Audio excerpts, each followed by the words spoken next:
어떤 그 실정에 대한 평가라고 보고요. 예, 예.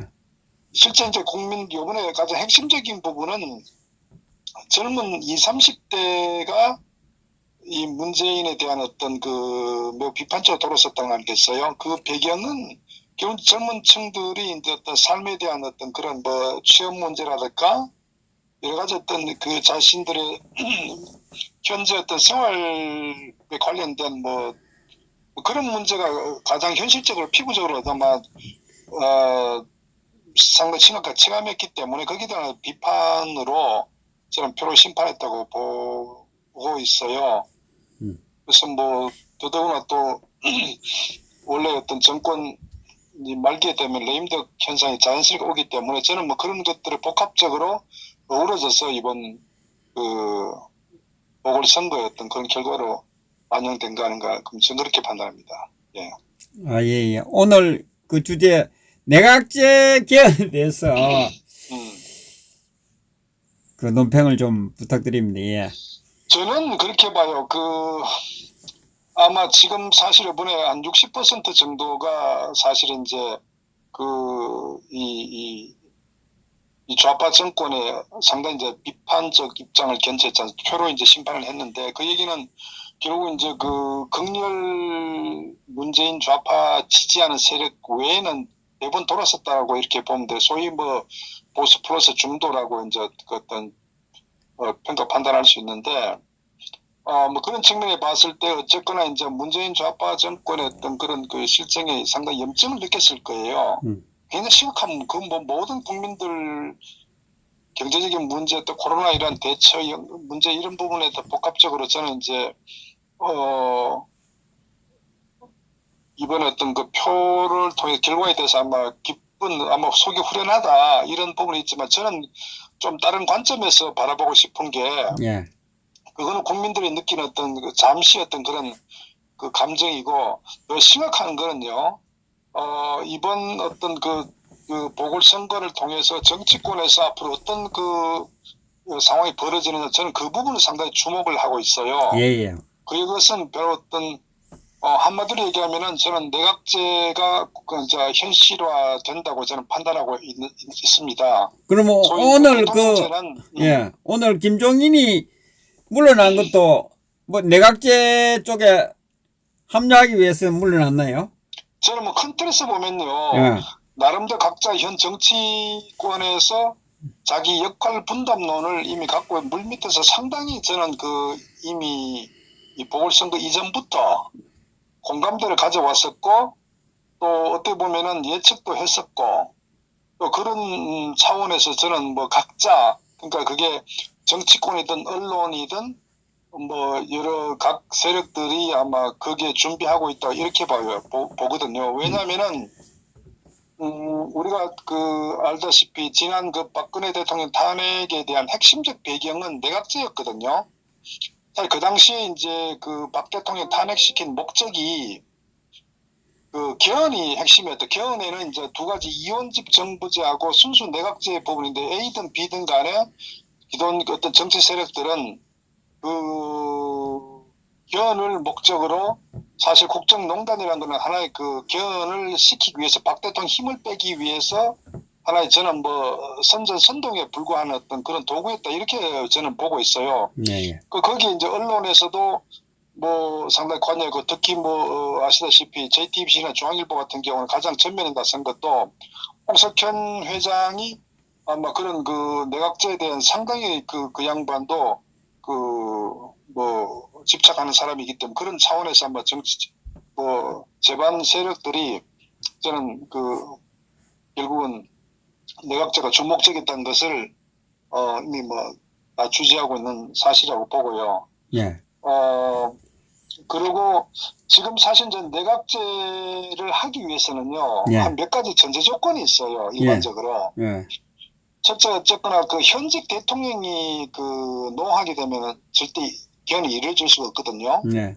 현직 대통령의 입장이랑 매우 중요하다고. 사실은 그 당시에 박근혜 대통령은 개헌에 대해서 매우 부정적이었다고요. 예, 예. 그렇기 때문에 박 대통령 끌어내리지 않고서는 내각제를 추진할 수가 없었다고요. 예, 예. 그렇기 때문에 이제 현직 대통령의 어떤 그런 입장이 뭐냐는 게 중요하고, 두 번째로는 그 차기 주자들, 소위 그 대권 주자의 입장도 또 중요합니다. 그 강력한 그 대권 주자 같으면은 내각제를 하지 않겠죠. 대통령제를 본인이 권력을 집중하려고 하니까. 예. 그러니까 현재 이제 당시 이제 박근혜 대통령의 그 MB 같은 경우도 보면은 그 역대 우리가 대통령제 하에서 그 후보들의 어떤 면면을 보게 되면은 나름대로 각자가 상당한 어떤 그 지지율이나 또 카리스마나 정치적인 어떤 그 힘을 갖고 있기 때문에 그 현직 대통령도 그렇고 또 이 대권 주자들도 그 내각제를 선호하지 않고 대통령제를 굉장히 선호했기 때문에 내각제가 이루어지지 않았거든요. 예. 그게 현직 대통령이든 차기 대권 주자든 간에 둘 중에 하나도 노하면 안 되는 거예요. 예. 그 다음 세 번째는 이제 어떤 그 개헌을 하려면 이제 언론의 국민들을 설득해야 될 거 아닙니까? 설사 예를 들어서 현직 대통령이든 또 자기 주자들 어떤 그 뭐 내각제를 하려고 하고 싶어 하더라도 국민들이 이제 동의를 해야 될 거 아닙니까? 예. 국민들이 동의하려면 언론의 역할이 매우 중요하다고요. 예. 그런 측면에서 언론의 현재 입장은 어떠냐 이것도 중요하거든요. 그 다음에 또 뭐 기타 또 제반 여의도 정치 세력들 같은 경우는 어떤 입장을 가지고 있느냐. 이런 한 크게 보면 한 네 가지 그 제정파 세력들의 그 입장이 내각제 개헌을 위해서 매우 중요한 어떤 필수 조건들인데, 근데 지금까지 소위 박 대통령 탄핵 그 시점 전까지는 내각제를 그 완성하기 위해서는 여건 자체가 성숙이 안 돼 있다고요. 그러니까 결국 가장 핵심적 부분은 대통령 끌어내려야 나머지는 이제 뭐 지난 아까 말씀드린 홍석현 씨나 어떤 또는 조중동 언론사들이나 또 김무성을 중심으로 하는 어떤 그 내각제 선호 세력들, 이 세력들이 내각제를 하려고 호신탐탐 계속 사실 박 대통령 재임 시절로 이 충돌을 해왔다고요. 김무성이 같은 경우는. 그러나 아시다시피 그 전에 또 김종필 JP 같은 경우는 내각제 그 신봉 세력 아닙니까? 그러나 현실화되지 않았던 거는 그런 여러 가지 제반 여건들이 충족되지 않았기 때문에 그게 이루어지지 않았는데, 결국 이제 박 대통령 탄핵이라는 거는 그때 언론과 김무성이나 이런 그 소위 그 보수라고 주장하는 이 세력, 정치 세력들이 내각제 할 여건은 만들었었죠. 그 당시에 이제 안경무 사무총장을 전면에 내서 그 당시에는 막 이원집 정부제 하려고 아마 그 준비를 했었던 것 같은데, 어쨌거나 가장 중요한 게 박 대통령이 이제 개헌에 대해서 부정적이었기 때문에, 그러니까 그때는 박 대통령을 제외한 나머지 세력들은 충분히 이 내각제를 할 수 있는 그런 여건은 갖춰졌는데 안 되니까 결국 이제 끌어내려야 되는 거고 하야시켜야 되고, 이제 저는 뭐 그 측면이 결국 내각제가 핵심이었다. 그래서 그런데 그때는 이제 그 탄핵을 시키면서 짧은 시간에 반기문이 중도에 이제 사퇴를 해버렸단 말이에요. 예. 그러니까 이게 이원적 뭐 계획이 어그러져 버린 거예요. 그 당시에 MB 같은 경우도 내각제를 굉장히 강력하게 지지한 사람이거든요. 예. 그러니까 탄핵에도 보면은 MB 친이계 세력들이 대부분 다 탄핵에 동참을 했다고요. 그게 결국은 탄핵의 주동이 뭐 이명박이라 그러잖아요. 그런 배경이. 그러니까 이명박 입장에서도 박 대통령하고 본인 그 재임 시절 갈등 관계에 있었는데 자기가 이제 퇴임을 했으니까 퇴임을 했지만 권력의 어떤 지속적인 어떤 자기 영향력을 행사하려면은 결국은 개헌을 통해서 내각제를 해갖고 자기 좌파 이 참모진들을 여의도에 많이 이제 포진시켜 권력을 계속적으로 이제 자기가 행사를 해야 되기 때문에 그것은 결국은 개헌이라는 어떤 그 제도 변화가 매우 중요하다. 그렇기 때문에 MB 같은 경우도 기존 이 내각제는 매우 이제 선호한 세력이 있고, 그렇기 때문에 MB도 박 대통령 탄핵에 상당히 이제 그 언론 인터뷰에서도 기억하다시피 그 국민의 뜻에 따라야 한다는, 그러니까 어떤 그 탄핵 내지 하야 쪽으로 그 상당히 MB도 거기에 발을 담궜다고요. 그러니까 이제 결국은 한마디로 정리하면 그 당시에는 어쨌거나 내각제가 이제 핵심이었는데 어쨌거나 이제 그런 부분이 뜻대로 이루어지지 않았다. 반기문의 중도 어떤 사투로 인해서. 근데 지금이 이제 어떠냐 한번 보자고요. 지금 현재 즉 보궐선거 압도적으로 여권의 참패 아닙니까? 좌파들의. 예. 여권의 압도적인 참패인데 문재인 입장 보자고요. 문재인 입장에 봤을 땐 지금 레임덕에 빠진 상태에다가 지금 완전히 고립무원의 상태라고요. 예. 친문 세력들 소위 그 문재인이가 만약에 자기 뜻대로 계획했었다면은 조국이든 김경수든 자기의 소위 그 친문 직계를 전면에 내세워서 차기를 도모하고는 계획을 세웠겠죠. 그거 하기 위해서 정치적으로 초반부터 정리한 게 안희정이도 전부 정리시켰죠. 그 다음에 또 박원순 같은 경우도 뭐 자살 타살인지 모르겠지만 어쨌거나 차후에 뭐 알려지겠지만은 결국 이제 박원순 같은 경우도 제거됐지 않습니까? 그러니까 소위 말해서 이 친문 좌파 쪽에서 이 차기 후보들 같은 게 전부 전멸됐다고요. 그런 상태에서 현재 이재명만 살아 있잖아요. 예. 이재명 입장에서 이재명 같은 경우는 어떻게 보면요, 친문들 입장에 봤을 때는 오히려 보수보다도 더 비토할 수 있는 그런 대상이라고요.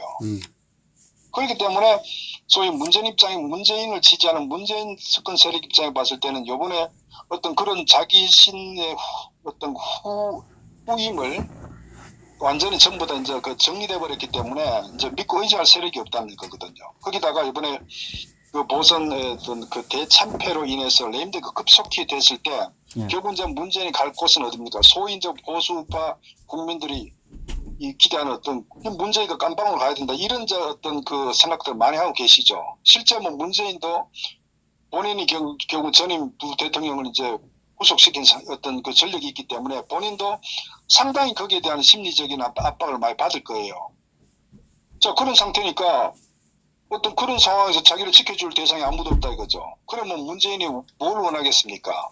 결국 뭐냐면은 차기 이 대통령을 무산시키는 소위 권력의 어떤 그 제도를 통해서 그러니까 내각제를 하게 되면은 나름대로 자기 어떤 공간을 확보할 수가 있다고요. 그러니까 문재인 입장에 봤을 때는 완전히 지금 권력의 어떤 그 중심에서 멀어졌기 때문에 본인 입장에 봐서 어떻게 하든지 이 상황을 극복하려고 할 거예요. 예, 예. 그 극복하려고 하는데 결국은 이제 그 카드가 뭐냐 이겁니다. 그 결국은 이제 문재인 입장에 봤을 때는 대통령제를 하지 않는 것이 자기 친문 직계가 없기 때문에 하지 않는 것이 오히려 훨씬 더 후위를 자기 어떤 안전을 보장하는데 매우 유리한 정치적인 어떤 상황이 됐다는 거거든요. 예. 큰 집에 안 가는 것을 택하겠죠. 그렇죠. 만약에 이재명이 됐다고 가정해보도 만약에 차기 대통령 이 제도 하에서 보수 후보가 대통령이 되든 또는 이재명이가 되든 했을 때 문재인의 후임이 안전을 확보할 수 있겠습니까? 저는 절대 불가하다고 보는 거예요. 과거에 했던 심지어 그 전두환과 노태우 관계 보더라도 결국은 이제 백담사 유배되다시피 했을 정도로 결국은 이 친문 직계가 아니면은 결국은 이제 이 좌파 내에서도 문재인도 좀 깜빵을 갈 수밖에 없는 그런 여러 가지 상황이 지금 놓여 있단 말이에요. 네. 그렇기 때문에 이것이 현재 문재인의 현재 입장인데, 그러니까 문재인은 개헌에 매우 호의적인데 다만 이 개헌을 자기는 카드로 쓴다는 얘기라고요. 그 카드란 것은 결국은 현재 소위 그 보수라고 이 위장 보수라고 하는 이 김무성 이 세력들 그리고 김종인 그 다음에 홍석현 언론가 이들이 원하는 건 내각제거든요. 그러니까 내각제를 가지고 문재인과 충분히 딜을 할 수가 있는 이런 상황이 지금 돼 있다고요. 저는 그래서 결국은 현재 정치적인 상황을 봤을 때는 아까 제가 이제 내각제가 그 이루어지기 위해서 한 네 가지 정도 조건이 필요하다고 했는데 그 조건들이 지금 충족이 거의 됐다는 얘기라고. 그것이 바로 현직 대통령이 개헌에 대해서 어떤 입장이냐. 문제는 오케이. 오히려 본인이 선호할 수도 있거든요. 그 다음 차기 주자가 지금 마땅치 않다고요. 말씀드렸다시피 여권 내에서 전부 이낙연도 이번에 완전히 이제 그 뭐 선거 대책위원장을 하면서 본인이 책임을 져야 되기 때문에 여권 아마 이선으로 물러나야 될 상황이 될 거예요. 정치적으로. 예. 그러면 지금 여권 내에서 차기 후보가 누가 있습니까? 이재명밖에 없잖아요. 공식적으로는. 그죠? 뭐 오늘 보고 이재명이 뭐 제일 1위로 가고 윤석열이 그러니까. 박살 났대요. 예. 그러니까 이제 이재명인데 결국 이제 말씀드렸듯이 좌파 친문 쪽에서는 이재명이를 매우 그 아시다시피 이재명이가 요번에 그 어떤 LH 사건 같은 것도 뭐 여러 가지 썰이 있죠. 의도적으로 이제 퍼뜨렸다거나 참여한다고 등등 있는데 결국은 뭐냐면은 여권 내 권력 투쟁에서 친문과 이재명은 상당히 그 상극적 입장이란 말이에요. 어떻게 보면은. 뭐 그렇기 때문에 LH는 이재명이 터뜨리는 거 아니에요?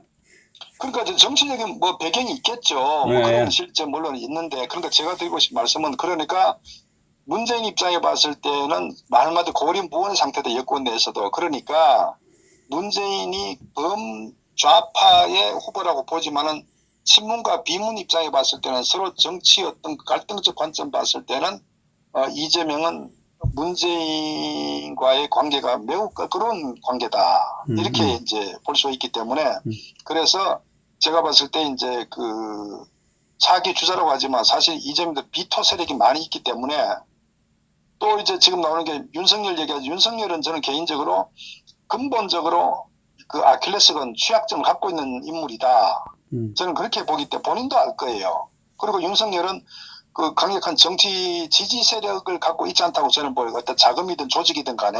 네. 그러니까 어떻게 보면 과거의 고건 씨나 반기문 것처럼 반짝한 어떤 지지율이지 이 지지율이 지속적으로 유지된다고는 매우 어렵다. 저는 그렇게 봐요. 왜? 이 사람이 정치를 한 사람이 아니기 때문에 검찰에서 정말 문재인이 워낙 싫어하는 국민들이 많았는데 그 문재인과 갈등적 관계로 비치다 보니까 마치 윤석열이가 반문했던 리더격처럼 보일 뿐이지.